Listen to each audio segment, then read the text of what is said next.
first thing you want to learn when you hit Alcatraz is keep your mouth shut, walk with your back to the wall. I'm Pat Mahoney, former Alcatraz correctional officer, and I'll be your guide. I served 7 years on the Rock. These first photos introduce some of my fellow officers. I am Philip Bergen, Captain of the Guards, United States Penitentiary, Alcatraz, California. Well, my name is George DeVincenzi. I used to play checkers with Robert Stroud. I don't think I ever beat him. My name is Ronald Battles. I asked whether they hired blacks out there. You know how it was in the 50s. These are some of the prisoners whose voices you'll hear. Yeah, my name is Leon Whitey Thompson. My number was 1465. I was a man that had total hatred in them days. I hated anything that walked or crawled on this earth. I was a man who was dead inside. You couldn't hurt me no more, see? I'm John Banner. My Alcatraz number was 1133. I'm a thief, you know. I ended up about number 17 or something like that on the most wanted. You were a number, you weren't a name. You want to be a human. I wasn't Jim Crow, and hell, I was number 586. Everybody wants to be an individual. They want to be a human. And you weren't at the Rock. My name is Darwin Kuhn, number 1422. Figured I'm never going to get out. Yeah, I'm going to sit right here until I die. Walk through the cutoff. The Alcatraz cell house opened as a federal prison in 1934. Within these walls lived the country's toughest, most dangerous, and most famous prisoners. Broadway was the first stop for arriving prisoners. We went right down Broadway, you know, in our birthday suits. And all the guys, you know, are howling and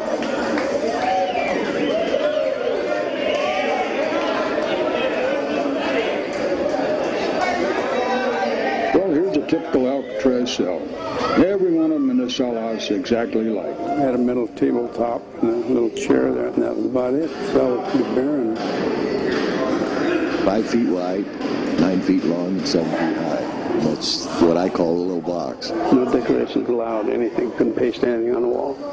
Waiting on the bed for each new prisoner was a copy of the official rules and regulations. This is the rules of the cell house.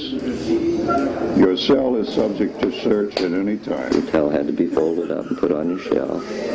Your toothbrush, and they used to give us tooth powder in little green containers.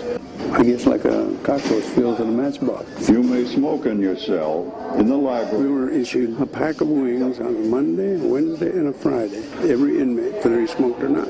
Sweep your cell and place the trash in the trash bin. I knew every mark, everything in that cell. And sweep your cell and place the trash in the trash bin. I knew every mark, everything in that cell.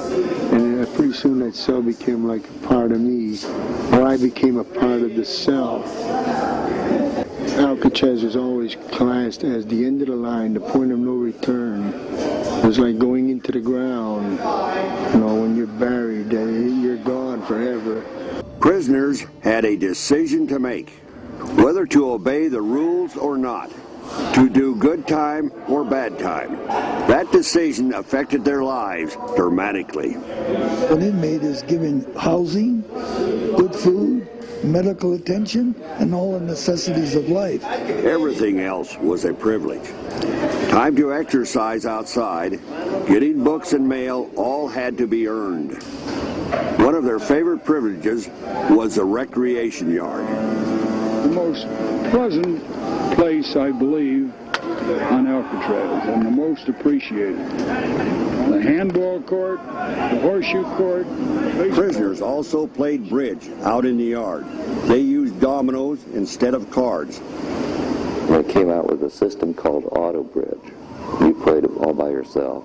Guys got so wound up in this bridge thing that they ate and slept it. They'd go out there and it would be so cold that you didn't think you could stay out there. Yet they'd stay out there for 3 hours and play bridge. And if you're occupied with bridge and you're studying bridge, you're not thinking about going over the wall. Prisoners who chose not to behave ended up in a harsher place: isolation. D Block was the prison within Alcatraz, the treatment unit.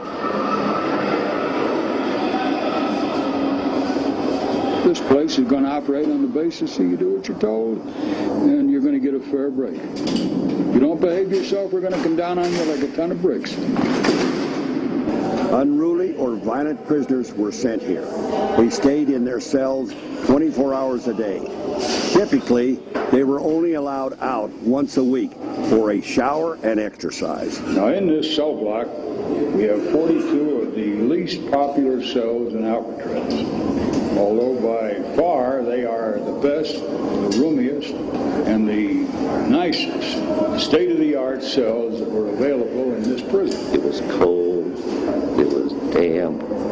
The wind used to just blow through there. You could hear it. At night you could hear it whistling through the windows.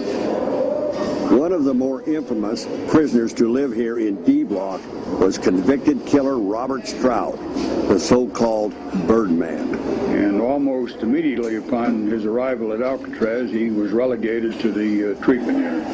And he didn't bring his birds along with him, which made him very unhappy.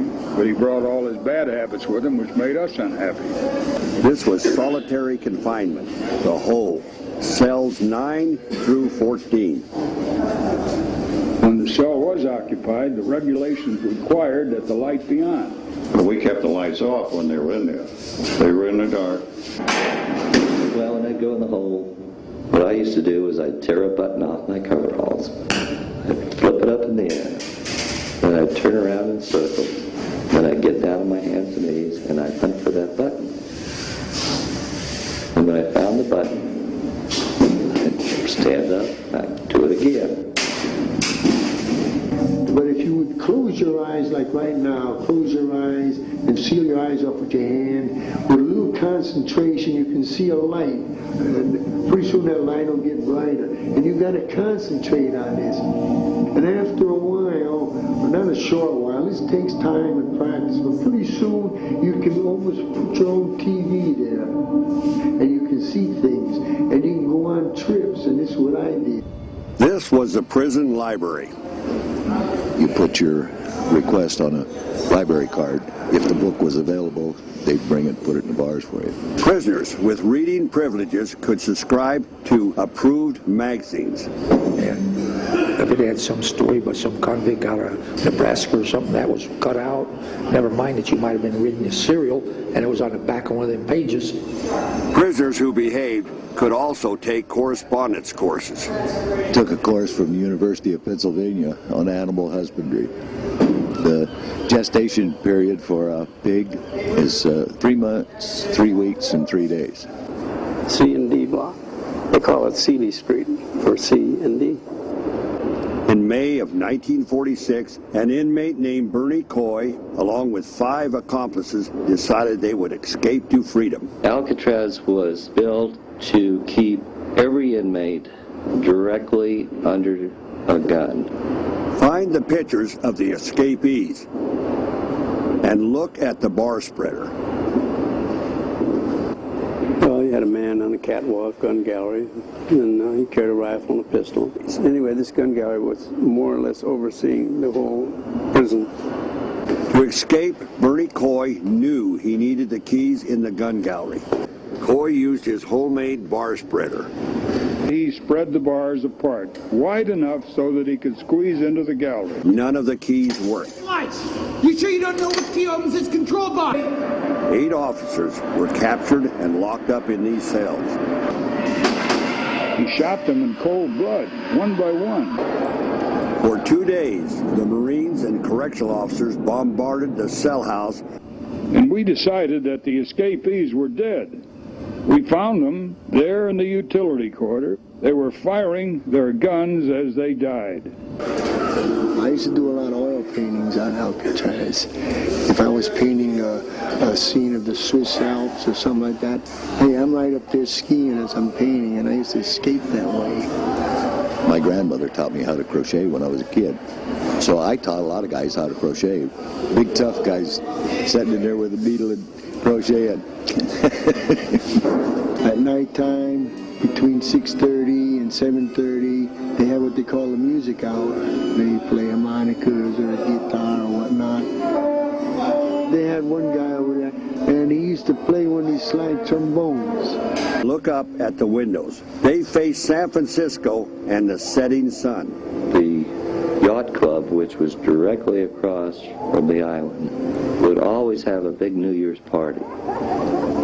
If the wind was blowing from that direction to the rock, you could actually hear people laughing. You could hear music. You could hear girls laughing. You know, you could hear all the sounds that were coming from the free world at the rock. But New Year's was always the night we heard it. Look for 4 small windows in the wall on the right. They're marked visitation. And I walked up there, and here's this good-looking girl.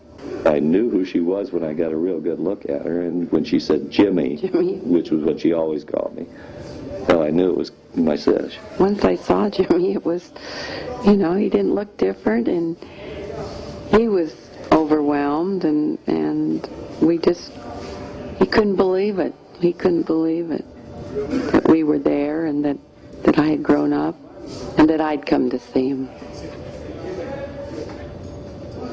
Uniform was prison gray with a hat. I wore a hat all the time. Regular double-breasted uniform. And they used to call you red ties because everybody in the place had this red tie on. I carried a sap. We weren't supposed to, but many of us did. When you got done work, you just run down, catch the next boat, and you're in San Francisco in 12 minutes. We all worked together. We all played together. We had 2 bowling alleys where we had bowling leagues. We never locked our doors or anything on the island. Never.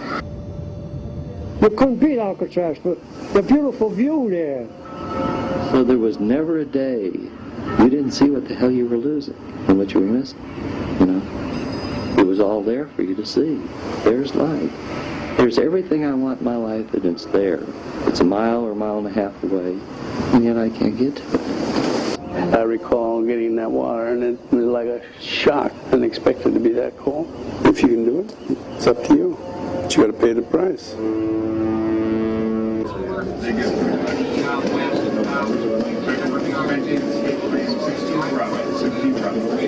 When they heard the escape siren, every officer on the island rushed here to report for duty. 3 men were missing from the cell house. The inmates are supposed to be dressed and up, standing in front of their doors for count. Bill, there's a guy up here, I can't get up. And he was laying in there, so I reached in through the bars and I hit the pillow. And Lord knows what happened. The head fell off on the floor. Prisoners Frank Lee Morris and 2 brothers, John and Clarence Anglin, had escaped the night before. They made dummy heads to fool the officers. According to the reports, the men enlarged the vent openings in the back of their cell. The 3 men climbed up these pipes to the roof. The men have never been found. Lights went out around 9:30 at night, and that was it. It was dead quiet. Quiet like a mausoleum. It was kind of scary walking around those dark tiers, and some would sleep with their eyes open, some grind their teeth, some talk in their sleep. You lay awake a long time. 3 times a day, all the men in general population gathered here for 20-minute meals. Imagine 200-plus men, each armed with a knife, fork, and spoon. This was potentially the most dangerous room in the cell house. Notice the knife rack on the left. The shape of each knife was outlined on the rack. This way, officers could tell immediately if one was missing. At the end of 3 decades, over 1,500 men had served time on the rock. By then, Alcatraz had served its own time. After years of harsh wind and weather, the buildings were badly deteriorated. The isolated island was too expensive to run. Goodbye, and thank you for visiting Alcatraz.